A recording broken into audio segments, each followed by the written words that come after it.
Yes, dear listener, you're very welcome back to the Last Mixtape podcast with me, Stephen White.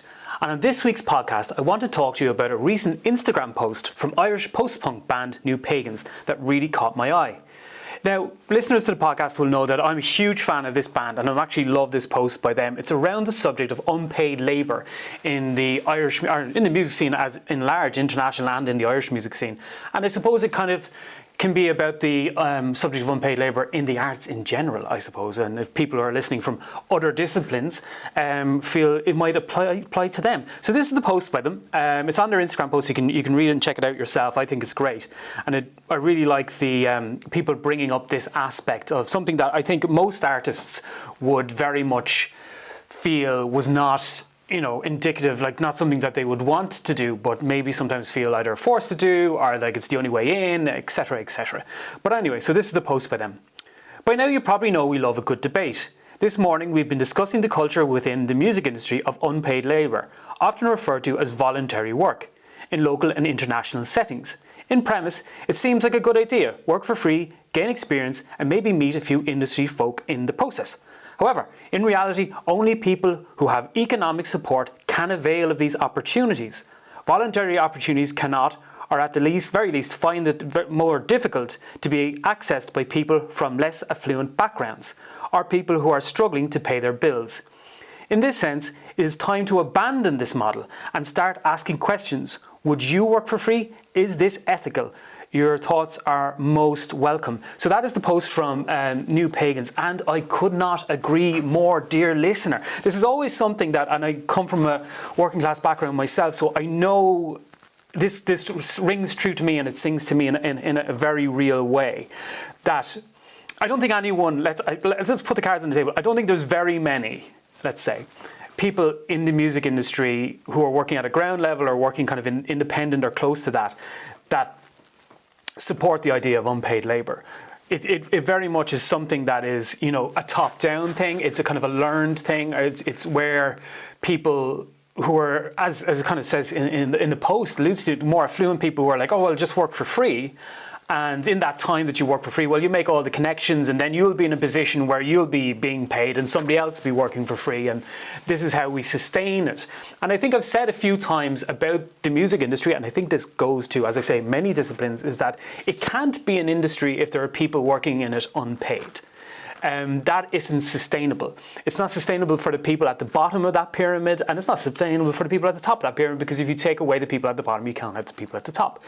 So it's this kind of feeling that there's no equity in how people view people's worth. A lot of the time, and I think the guys here are talking about obviously bands, but also people working as sound engineers, roadies, lighting engineers, people who are promoters, even everyone to like designing the posters, or maybe there's people working in management for free and things like that. And I think it's a really nascent point that there are people who can avail of that and go, oh yeah, I'll work for free and I'll do my 12 months or whatever, unpaid, and that will get my foot in the door and I can pay my way. But if you're somebody who is trying to pay rent on a flat in Dublin or anywhere now, that isn't really something that you can do. It's not really an option for you. You need a job. You need to be paid. That's kind of the base level of it. You need food, you might have a family, etc., etc. And that really prices out people out of the creative sphere, because they might be like, look, I cannot sustain this. I cannot pay to do the thing that I love doing, whatever aspect of the arts that is.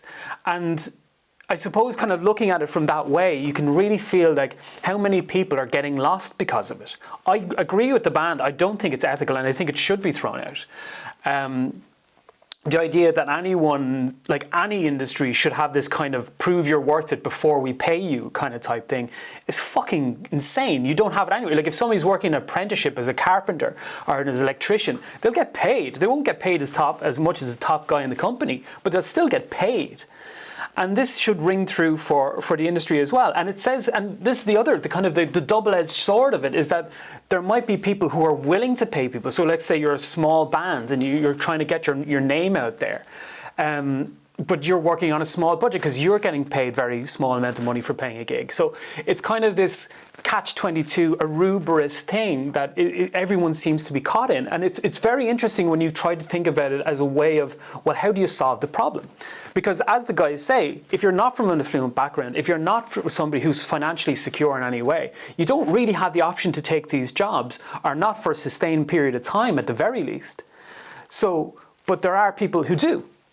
And as long as there's people who do, the option will be on the table. If you're some big wig somewhere in some record company and you can pay somebody half nothing or nothing at all for doing a job, or you pay somebody what they're worth, you're going to look at your budgets and you're going to do it that way, because that's the belly of the beast, I suppose, in a lot of ways. And it's not right. And I wonder what could be done about this kind of thing. You know, a union for musicians, I think, is something that's been spoken about. You have unions for actors and stuff like that. And you can see the strikes that happened there surrounding the writer's strike in America, or in the film industry. And I think it's a really important point, because I think a lot of, at least, you know, from what I can see of the music industry and things like that, is there's so many people who are in that position. There's so many people who are great at their job, or just getting into their job, and they're not being paid for it. Now, I know there's going to be people jumping on it as well. Well, I pay and I pay and I pay. Obviously, then, if you are somebody who does pay, not talking about you.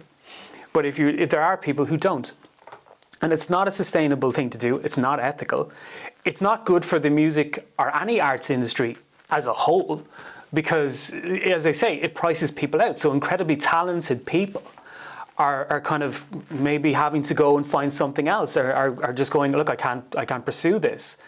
And okay, here's here's where a little bit of my own kind of working class background comes in. There's a lot of fucking people out there who talk about how important it is to listen to working class voices, how important it is, and they'll fucking throw somebody up and make them stand in front of a graffitied wall and say, stand there, and we'll look real fucking good whilst we do this. We're down like with that.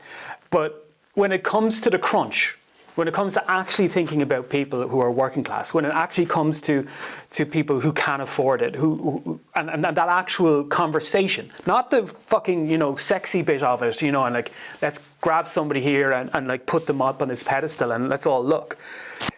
The actual thing of like, how do we make our industry more inclusive, and any arts industry more inclusive for people who are not as affluent as others? And how many barriers are there? This is one barrier. I'm sure there's people listening to this or watching this can say, oh, there's many more. And as the guys say in New Pagans, it's not just in Ireland. It's everywhere. It's everywhere. And you wouldn't have it in many other industries. I'm sure in the film industry, there is people who have to work for free to get their foot in the door, maybe doing makeup or whatever. And let's say this is, like, I understand people who do. This is not me saying, oh, if you're working for free, blah, blah, blah. Absolutely not. What I am saying is you shouldn't be put in that position, regardless of who you are. It should be a paid industry. So yeah, and that's not even to speak about the mental health aspect of it. And then of course there's this, the romantic idea of the starving artist, set upon by classic books and writers like Ernest Hemingway. If you read A Movable Feast.